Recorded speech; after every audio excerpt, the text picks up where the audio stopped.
I grabbed a metal rod and started hitting the lock with all my strength.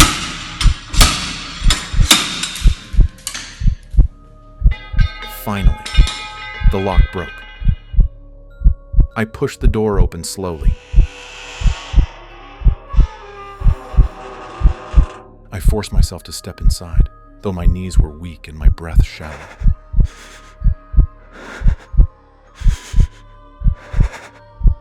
It was a living nightmare. I had never seen anything like it before. I am shaking. What have I done?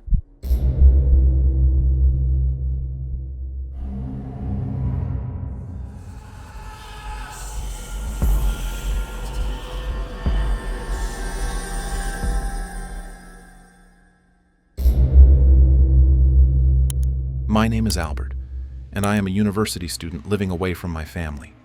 When I decided to study at this university, staying in the dormitory seemed like my only option. I thought my life would be normal, filled with classes and daily activities.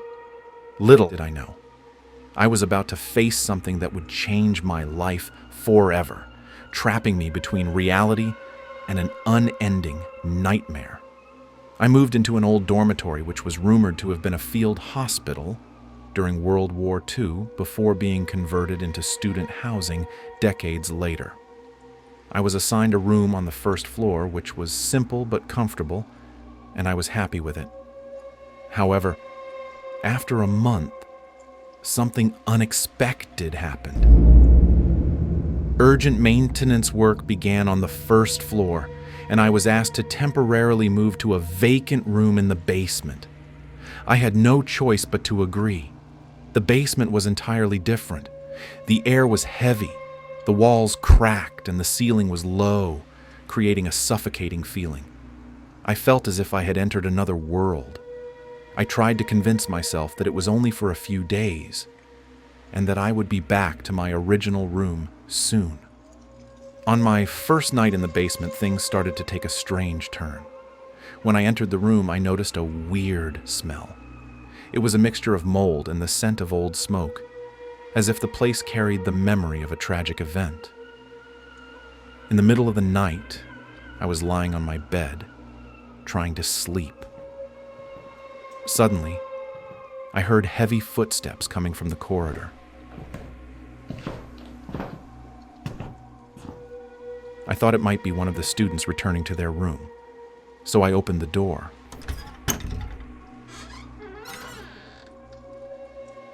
But the corridor was completely empty.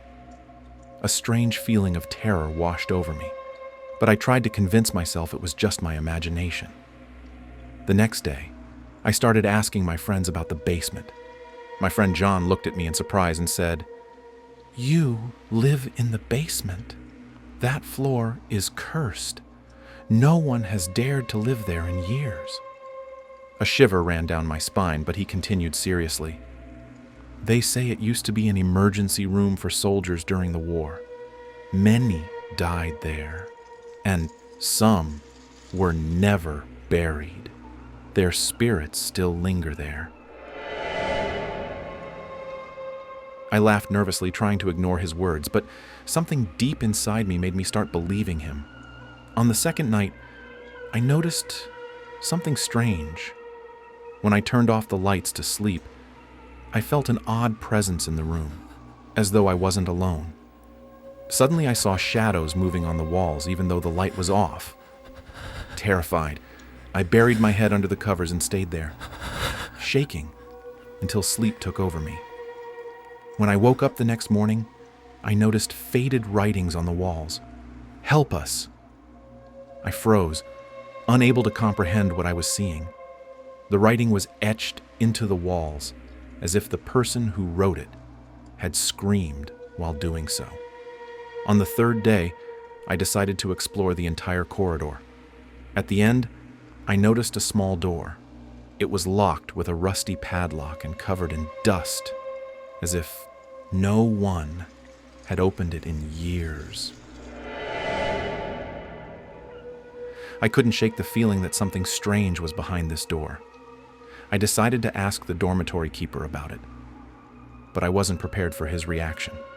When I asked him about the door, he froze, his eyes wide, as if he was recalling a terrifying memory. He approached me hesitantly and whispered in a trembling voice, "This door? Have you come close to it?" I nodded, and his face turned pale. He grabbed my hand tightly, as if to ensure that I was listening carefully, and said, "Listen closely, Albert. Never touch that door. There are things behind it that you should never know. Terrible things happen there. Things that have never left this place." When I tried to ask him more, he cut me off with a shaky voice. "Don't ask. I can't talk about it. Just stay away from it. And if you hear sounds or feel something strange, ignore it and stay in your room." His words were enough to fill me with both fear and an uncontrollable curiosity. In the following nights, I began having strange nightmares. I would see myself walking through a dark corridor, feeling cold hands grabbing me from behind. In the dream, I would hear muffled cries and distant screams. I woke from the nightmare to an overwhelming cold in the room, despite the warm weather outside. I began to feel that something was trying to communicate with me. This feeling led me to face my fears. I grabbed a metal rod from my bed and tried to break the lock on the door. After several attempts, I finally succeeded in breaking the lock and slowly pushed the door open.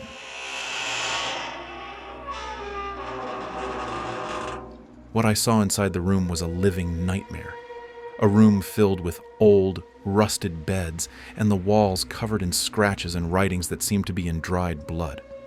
The smell was suffocating, a mix of death and despair. The most terrifying thing was the far wall, where a distorted mirror was hanging. When I looked into it, I saw shadows moving behind me.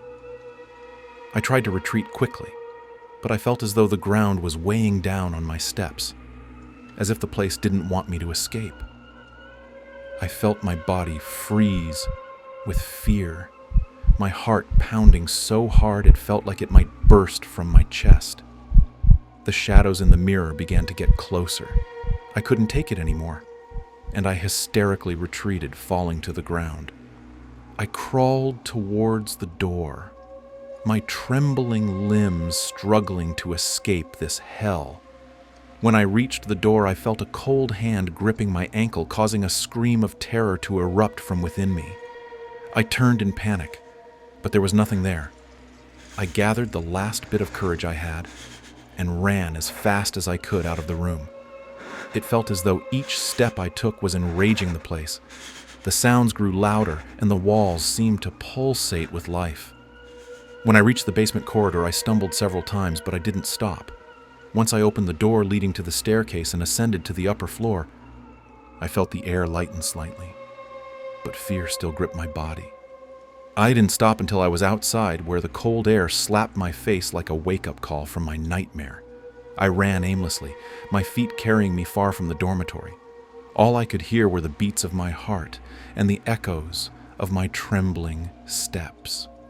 At that moment, I felt as if I had left a part of myself behind in that cursed room. I left that building, but the terror did not leave me. Fear lived in my breath, creeping into every thought that crossed my mind. I felt as though the shadows I saw behind me in the mirror were still watching me from a distance, waiting for their chance to pull me back into that nightmare. I decided to research the history of the building. I discovered that it was indeed a field hospital during the war, and many soldiers had died there due to a lack of medicine and care. Worse still, some of their bodies were never removed and were buried beneath the basement floor. Since the moment I left the dormitory, I've felt an unnatural presence following me, as if I never truly left the cursed room behind. I thought I was safe when I moved into my new apartment, but that was just an illusion. On my first night in my apartment, I sat on the bed trying to calm my thoughts. Suddenly, I heard a faint whisper. At first, I thought it was just my exhaustion playing tricks on me, but the whisper came again, this time clearer. Albert, come back to us. I stood up quickly, my body frozen in fear, and rushed to the window. I looked outside, but there was nothing there. I tried to convince myself I was imagining things. But when I turned back to the room, my blood ran cold. I saw shadows moving on the wall, the same shadows I had seen in the cursed mirror. I backed away slowly, and when I looked into the mirror in my apartment, I saw my reflection. But something was wrong. My eyes in the reflection weren't mine. They were dark, empty, as if someone else was looking at me. I felt something heavy pressing down on my shoulder. I didn't dare look back. But the voice came again. Closer and clearer this time. You can't escape us, Albert. You are one of us now. A muffled scream escaped from me, and I ran out of the room aimlessly, trying to escape this nightmare. But the moment I opened the door, I felt a cold breeze pass through me, and I heard the door slam shut behind me, as if the place didn't want me to leave. And now, as I write these words, I feel something watching me, and I cannot escape it. Perhaps I will never escape. Or maybe this is the end of the story. But did it really end?